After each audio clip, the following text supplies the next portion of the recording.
I have great pleasure in welcoming you to this second Foundation Day of the IDFC Foundation. I would particularly like to thank Honorable Minister Mr. Sachin Pilot for taking out time to honor us with his presence.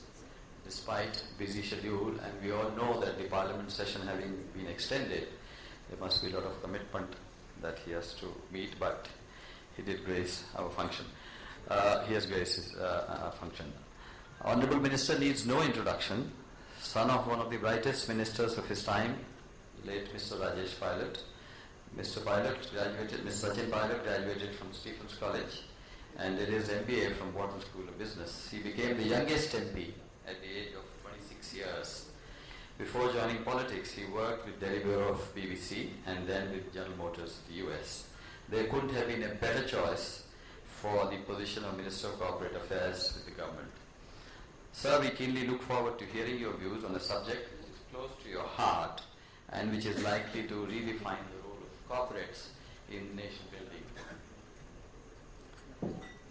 I would also like to compliment you for having got the Companies Act in place, enabling corporates face challenges and exploit opportunities in this present-day globalized world.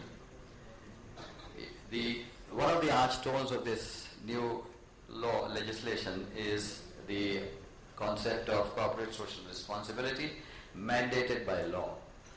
The concept of CSR has been under discussion and debate for a long time now, close to a century, between the stakeholders' perspective and the shareholders' perspective. The shareholders' perspective prevailed for a good long time, 7-8 decades, where it was felt that corporate business was only to add value to the shareholders. But last couple of decades now, the stakeholders' perspective has gained currency. But despite that, no country in the world has mandated CSR, as far as my knowledge goes, by law. So India is the first country to have taken this initiative. Once again, compliments and congratulations to you. It no doubt fulfills the laudable objective of creating an inclusive society. One of the enshrined directive principles in the Constitution, which states that states shall secure order that promotes welfare of the people.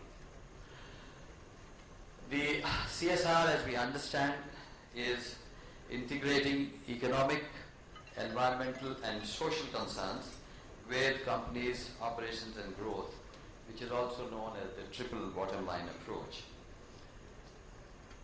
One important feature of this legislation is also that a lot of the detailing is left to be provided in the rules which are under discussions, and very justifiably so, because of the diverse nature of corporate entities, the businesses they do, and the way they function, that in the wisdom of the Parliament, it was felt necessary to leave it to the rule-making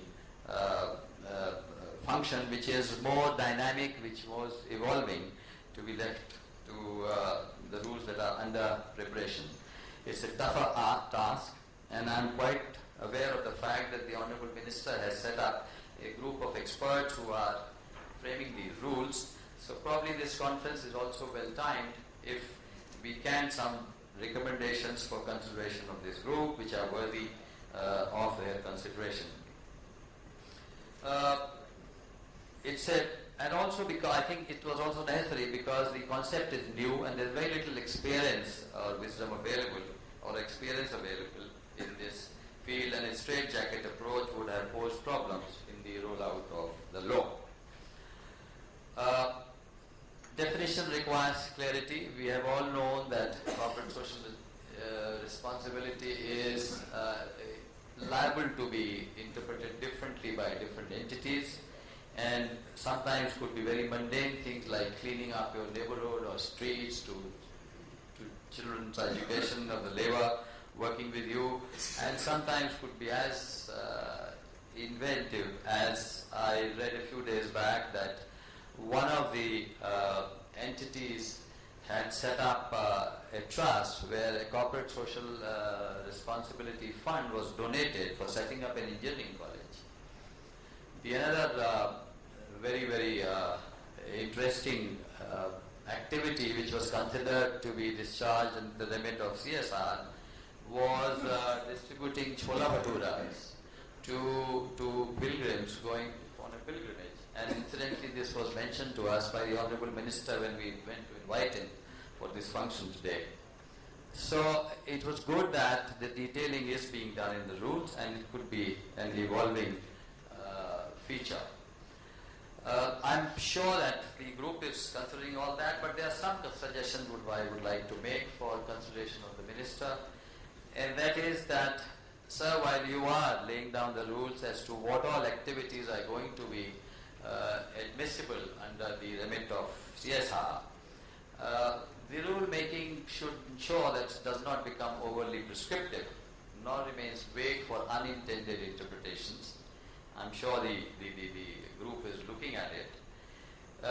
The other issue is there is a lot of emphasis on outlays, and I think we keep talking about this problem in almost all the sectors, that we worry only about outlays, we don't worry about the outcomes.